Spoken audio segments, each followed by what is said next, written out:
You don't ask for help, not because you don't need it, but because something in you tightens the moment you consider it. You feel it in your chest, that subtle resistance, that quiet internal voice that says, "Don't bother anyone. Figure it out yourself. You'll look weak." You pride yourself on being low maintenance, independent, emotionally contained. You're the one people describe as strong, chill, easy to be around. But what they don't see is the private exhaustion, the constant internal calculation. How much of myself is too much? How long can I hold this alone? You fear being needy, not because you don't have needs, but because somewhere along the way, having needs became unsafe. Here is the paradox. The very trait that once protected you, self-sufficiency, is now the thing quietly starving you. You learned early that closeness had a cost, that asking for comfort risked disappointment, that relying on others meant exposure, and exposure meant pain. So you adapted. You became capable, controlled, emotionally self-contained. You stopped reaching not because you didn't want connection, but because you didn't trust it to. Last thought.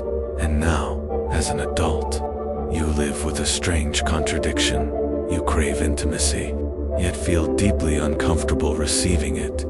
You want closeness, yet flinch when it arrives. You want to be known, but not needed, and never needy. This isn't a personality flaw. It's a survival strategy that outlived its original danger, and it comes with a hidden cost. Psychologically, this pattern most often aligns with avoidant attachment, particularly its emotionally self-reliant subtype. Avoidant attachment develops when a child learns implicitly or explicitly that emotional needs are inconvenient, overwhelming, or ignored. Over time, the nervous system adapts by suppressing signals of need altogether, not eliminating them, suppressing them. Think of the mind like a thermostat. If expressing vulnerability never brings warmth, the system stops signaling cold. This isn't emotional strength, it's emotional inhibition. Another key concept here is defensive independence, the belief that autonomy equals safety. Independence becomes armor, dependence becomes danger. Neurologically, this rewires the brain's threat detection system. The amygdala begins to associate closeness with risk, and the default mode network, the part of the brain responsible for self-referential thought, becomes hyper-focused on self-monitoring. You're always checking yourself. Am I asking for too much? Am I being dramatic? Am I becoming a burden? Over time, this creates chronic emotional self-regulation, where you soothe yourself not because it's healthy, but because you don't believe anyone else will. Philosophically, this aligns with what existential thinkers described as isolated selfhood, the idea that one must carry their existence alone to remain intact. But humans were never designed for emotional isolation. What you call low needs is often unmet needs, learned into silence. The deepest pain of fearing neediness is not loneliness, it's invisible. Grief. Grief for the version of you that wanted to be held, but learned to stand alone instead. Grief for the moments you minimized yourself to preserve connection. Grief for the softness you abandoned in exchange for safety. Carl Jung once wrote, "The greatest burden a child must bear is the unlived life of the parent, but equally heavy is the unlived life of the self." You sacrifice authenticity for acceptability. You trade vulnerability for control. You choose composure over comfort, and slowly, quietly, you begin to feel emotionally untouched, even in relationships, because when you never need anyone, no one ever truly meets you. Simple moments become complicated. Receiving help feels awkward. Emotional reassurance feels suspicious. Being cared for triggers guilt instead of relief. The core fear underneath all of this is simple and devastating. If I need too much, I will be left. So you preemptively leave your own needs behind, not loudly, not dramatically, but consistently. And the cost is not visible from the outside, but inside, something grows tired. As adults, this fear doesn't disappear. It simply becomes more sophisticated. You might struggle to ask for help, even when overwhelmed, then resent others for not noticing.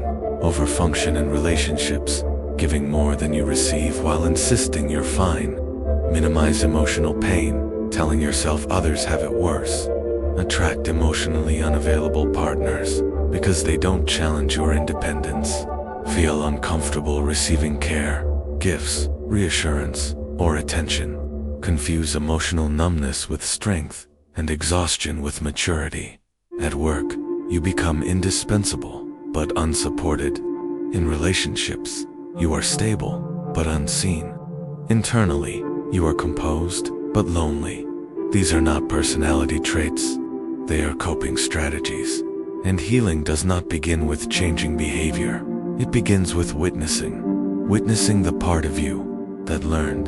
Don't ask, don't lean, don't need. Not correcting it, not shaming it, but acknowledging the pain that made it necessary. Unlearning begins when you stop gaslighting your own nervous system.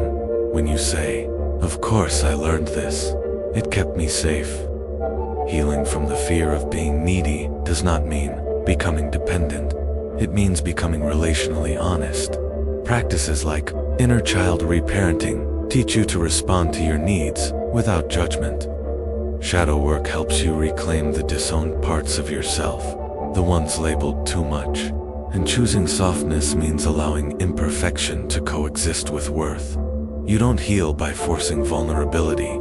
You heal by allowing safe dependence slowly, consciously, selectively, by learning that need does not erase dignity, that asking does not equal weakness, that connection is not a transaction. Psychologist Donald Winnicott once said, "It is a joy to be hidden, and a disaster not to be found." You don't need to be less needy. You need to be met. The goal is not to be fixed. It is not to become endlessly. It is to become whole, integrated, honest, alive. You are never weak for needing. You are human, and learning to need again, safely, slowly, is not regression. It is returning home. If this resonated with you, share it with someone who learned to survive by standing alone. Subscribe not because you need it, but because healing is easier when we don't do it alone.